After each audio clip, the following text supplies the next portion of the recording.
What's going on, guys? Ralphie here, bringing you a brand new video about the BenQ RL2455HM that I have. There's been pretty good response on there. I guess people are going to that video to check it out. It's not the most informative video, unfortunately, because I was just brand new to doing these videos. So I would have definitely went over a few things before I started talking. But I wanted to show you guys a little bit of what I've found out from the Xbox One. With the monitors that we've had and all that stuff, when with the switch over to the Xbox One, the lighting is a lot more. There's a lot more depth to every color. It just has a lot more lighting effects and all that stuff. So, wanted to show you guys a tip on if you're playing Xbox One with ghosts, because there's times where I can't even fucking see people, and it's actually hindered my gameplay quite a bit. But people blend in a lot more, all that stuff. So what you want to do is, what I always do when I get a new console, or if I turn somebody's on or whatever, I always go to the display. Oh shit, my fucking whatever. You guys can see it. My face is in the way. What I did first was I went in here and I changed this to 36-bit, assuming that it would help and make things better and all that stuff. Not the case. Same thing with the brightness on when you play any first-person shooter. It always tells you to adjust the brightness. You want to do that you actually want to do that exactly how they want it. It'll just make things a lot less bright. That's the thing that I've been running into with playing ghosts and stuff online, is just the fact that there's a lot of lighting effects, and sometimes I just can't see people, especially if you're using like thermal or anything like that. The white outline is like the brightest thing you could ever imagine. Stonehaven, looking out like towards the ledge past the castle and everything, you can't even spot anybody down there. So there's a lot of adjusting that you're going to have to do if you make the switch. If you already have and you see this video, you should definitely try some of this stuff. I've left it on 24, and I've noticed that I can see people a lot better.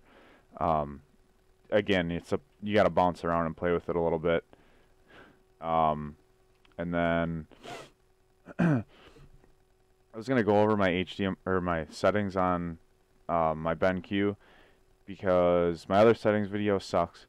It's just showing you what the settings are, and that's what that is. So I'm going to switch over, and I'm going to readjust the camera, and we'll resume the video in a second. Alright guys, we are back, and just wanted to show you guys my BenQ's settings. I have the RL2455HM again, the 24-inch. What you want to do is your display mode is obviously going to be full. These are just some settings that I found useful. Still tweaking. This thing is it's pretty weird with settings and stuff. Like, there's a lot of different things. As you can see, I have it in photo mode, and then I'm gonna back this up a little bit because you can't see. I have it in photo mode, and then for the brightness, I have it at 85. I'm still adjusting that every once in a while, just because sometimes it still seems too bright for me. The contrast I have at 50. It's just standard. The sharpness actually I put down to 1, and I've actually liked it, kind of. The sharpness to me makes the details seem like they're almost too detailed. I remember back in Call of Duty 4 when the maps were simple, everything was simple, and like if you had the sharpness all the way up on there, you could see a lot better. But I feel like with the depth of the colors and all the detail and stuff, the contrast, or the sharpness being down, actually is a little bit better. I'm still floating in there between like 1 and 5. I haven't figured out which one I like best. The BenQ has the black equalizer, which illuminates darker spots on the map. I turned it off since, like I said, this was made before. It was kind of made just before Xbox One release, so I don't know if they had that in mind, but it was helpful for any of for 360 users or PS3 users, PC obviously too. I've noticed that some people on some forums have the black equalizer at 0 as well. The color temperature I have in user mode. I did 85, 100, 100. I'm not really sure. I mean, it gives the maps a little bit of a cooler, like cool temperature. If it's on green and blues, it doesn't have such like the yellows, the reds. It's not as bright and vibrant. I kind of like that though because it just allows me to see things a little bit easier when everything's kind of like when certain colors aren't just popping at you. The hue standard 50, saturation 50. The AMA, I'm not really I can't remember what this is. I've seen suggestions to leave it on high, not on premium. I'm looking it up right now actually because I really want to know. So this is informative for me and you. Let's see.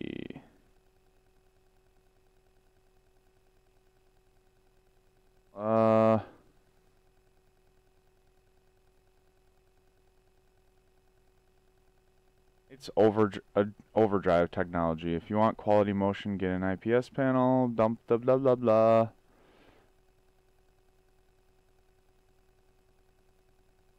Whatever. I leave it on high. I'm not gonna put it on premium because I don't even know what the fuck it does. I might put that in the comments below if I figure it out in the next like 20 minutes or something here. What else we got? Instant mode on. And let's go back to the picture advanced. The picture mode I have to photo, like I said. Movie's pretty good too. And then like the RTS ones and the gamer ones on the bottom, those are like presets. You gotta do everything for those. The dynamic contrast I have at 0 also. Overscan off? I feel like that should be on. We'll look into that. I'll leave a full list of like what I use on the bottom. On the bottom in the fucking comment section. Thick. As you can see, there's audio on here because there's the 2mm speakers and whatever they are. Save settings. You can save your settings to these presets.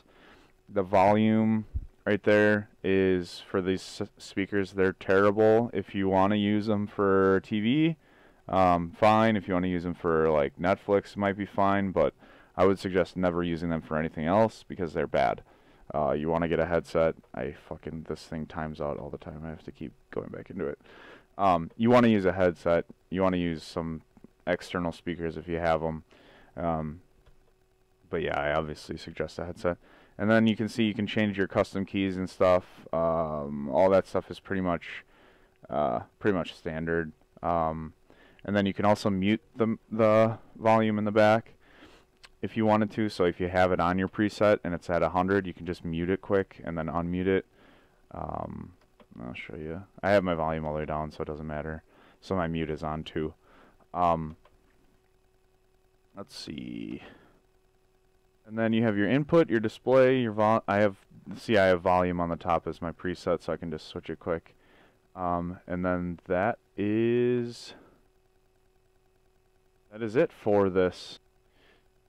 All right. If you liked that video, if it was informative to you, even if you didn't like it, leave me a like, comment in the comments below. Let me know what you guys thought. If you have any questions or anything, I'm gonna leave a full list of the settings in the comments or the description below. Subscribe to my channel if you want any more content from me. I'll try and be releasing a variety of different stuff, mostly on the electronic front, Xbox One, Ghost, FIFA, stuff like that. I haven't been playing FIFA at all lately because I just got done with school for the semester, so that might start up a little bit. But yeah, I don't really stream COD anymore just because the competitive scene has been a little bit lacking. Hopefully we can get that rolling. So yeah, if you guys definitely leave a little bit of feedback, I'll take that to heart. Not like crybaby to heart, but I'll take that all in constructive criticism style. So again, it's your boy Mr. Ralphie, and I'll see you guys later.